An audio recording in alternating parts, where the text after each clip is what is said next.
The Midnight Express left the capital in the sigh of steam and gaslight, carrying 40 passengers, 1 detective, and the secret that would not survive until morning. Mara had boarded for a quiet journey home. The universe, as it so often did, had other plans for her notebook.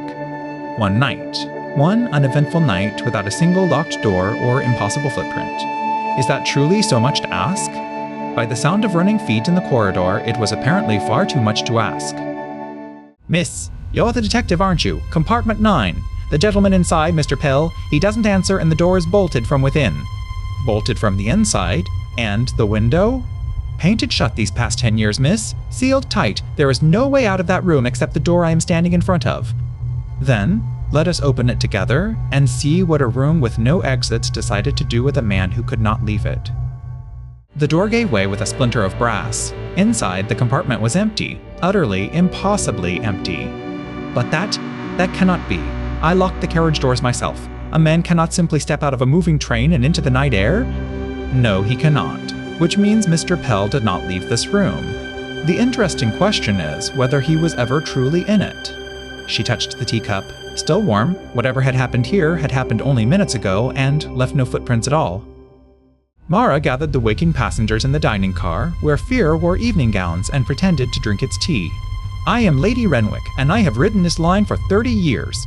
I will not be questioned like a common pickpocket by a girl with a notebook." "Then let me question you like an extraordinary one. You sat across from Compartment 9 all evening. You see everything, I think. You simply choose what to mention." "How very rude. And how very accurate. Sit down, detective. Perhaps we shall be useful to one another after all." Alone again, Mara did what she did best. She stopped asking what had happened and started asking what the room itself was trying to say. A teacup with 2 saucers, a book held open by a man who never turned its pages, and scuff marks that lead toward the wall, not the door. Mr. Pell did not vanish. Mr. Pell was never a passenger at all. He was a performance, and someone has just lowered the curtain. She snapped her notebook shut. The train had 3 hours left to the border. She would need only 2. "You told me the window was painted shut 10 years ago, but the paint on Compartment 9 is fresh.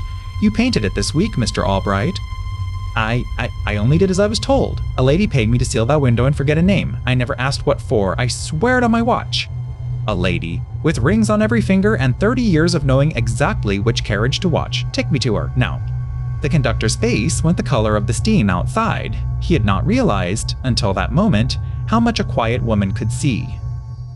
"You are cleverer than the police and far less expensive to bribe. I respect that. Sit. You have clearly already guessed the shape of it. There was no Mr. Pell. You invented a passenger, sealed his room, and staged a disappearance, so that everyone would hunt for a man who never existed.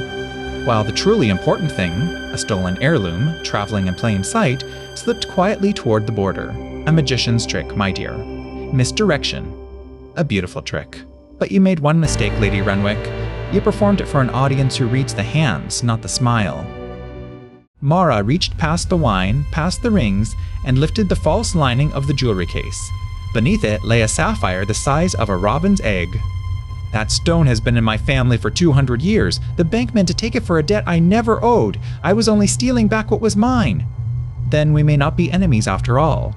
But a stolen truth and a stolen jewel travel the same road, my lady, and both must answer for the journey."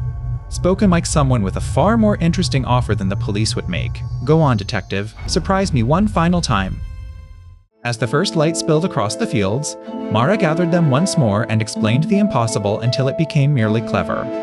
No one banished tonight, because no one was ever there. You all chased an empty room while the real story sat quietly, sipping wine 3 carriages away. And the necklace, miss?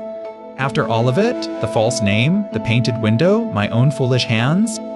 The necklace will reach the right owner, and the law will hear the right truth. Sometimes, Mr. Albright, the kindest verdict is the most accurate one.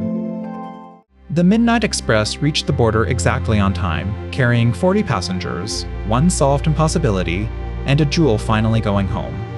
You could have ended my evening in a cell, detective. Instead, you ended it with the truth and a great deal of dignity. I shan't forget it.